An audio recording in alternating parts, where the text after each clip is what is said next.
Welcome to my 10 by 12 off-grid cabin. Could you fit yourself and all your belongings in a 10 by 12 space? Come on in, I'll make room somewhere. That's the real question. But what most people ask is, where's the rest of it? If you lived here, how would you configure your tiny space to make it work? When you live in a tiny space, it can take some time to figure out where everything fits best. Before it gets any darker, I'm going to do a little tour. The cabin has been set up many different ways. For example, I used to have the bed facing this way before there was a door here, and it just took up so much of the space. Shoving it sideways in this nook is really what fits best. Before we continue the interior, let's talk about the covered porch. Opting for an affordable approach to this build, I used pallets, some OSB, and an old chicken coop to frame it out. The porch addition created space for an outdoor kitchen and a hangout spot for the dogs.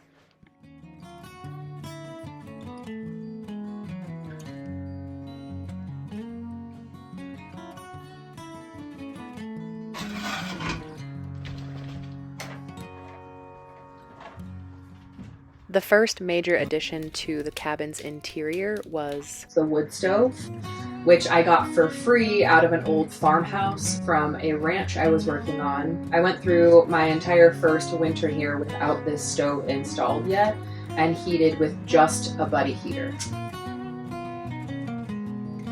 They are great backup in a well-ventilated space. When you burn propane gas, it off-puts a lot of moisture into your atmosphere. It requires you to also run a dehumidifier to keep the space more neutral. Considering mold in this space, having a dry heat source is the best option.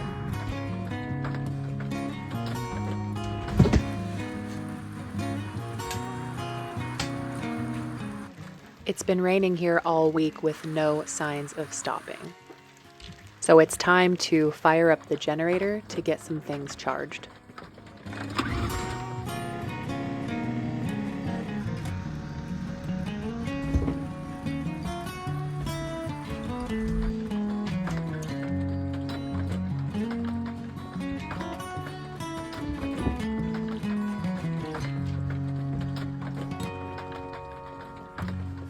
Next was adding a door to this wall that opens onto the covered porch.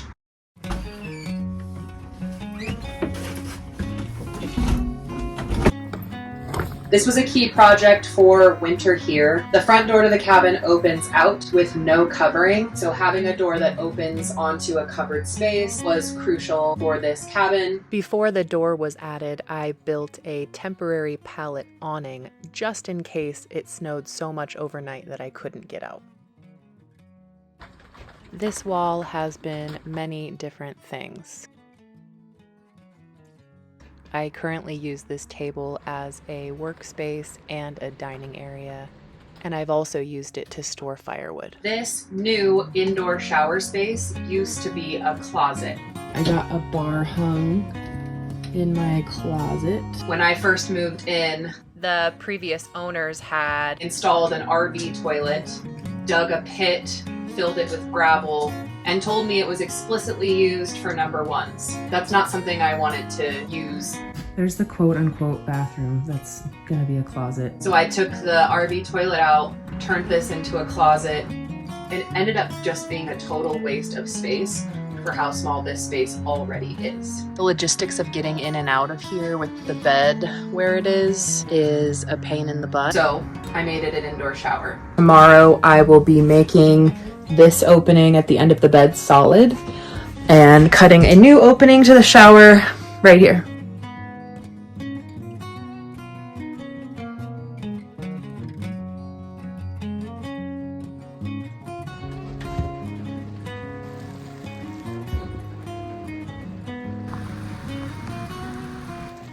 I love rain, but by day 4, nope. This is actually not the smallest space I've ever lived in. I've lived in a van, I've lived in a tent, I've lived in an RV, and the last place I actually traditionally rented was only 480 square feet.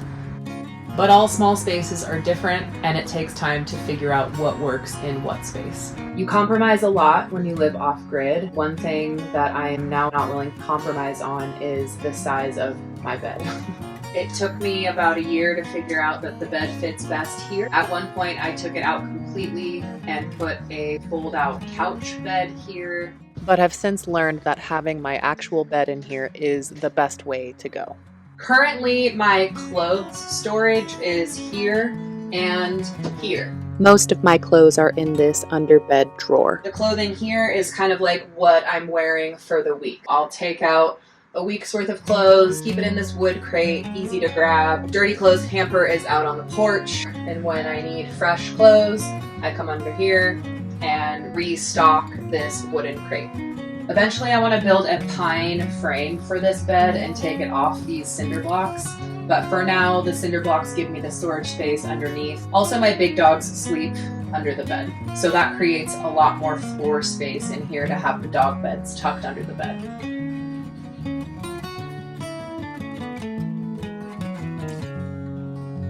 This is the cabin tour where we're at today. I tore this counter out from where it was, which was in this back corner, and put my bed there under the window, and then moved it to this front corner. This little table here, couch, and then I have my desk and chair over in the corner, but the wood burning stove's gonna need to go there for winter. I did make some progress outside. The previous owners had left many things behind. I pulled out that chair, that sleeper sofa, a whole cabinet full of bedding and stuff. This is that big old cabinet they had in there. I just don't need that. It was taking up too much space. And here's where I exposed this window. Here's my cabin. The cabin, the whole property, and myself as a person have come a long way since those early days. Super beautiful, peaceful spot.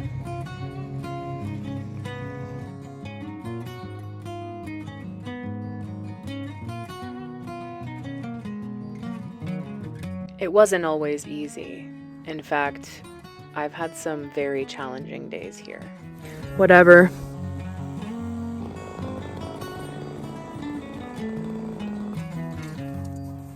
But the overall gratitude I have in my heart for living here helps me rise to the challenges that I face. And remember to celebrate the little things, like the sun breaking through the clouds after a week of rain.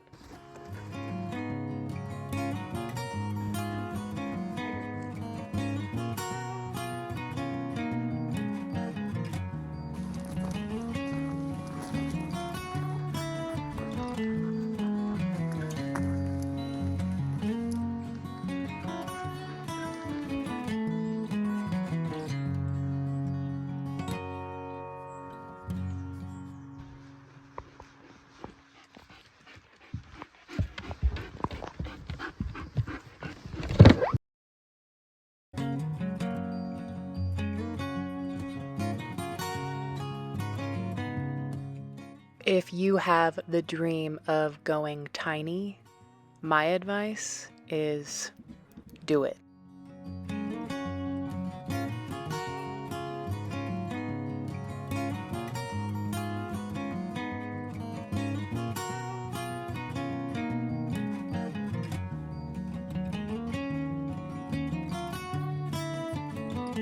See y'all later.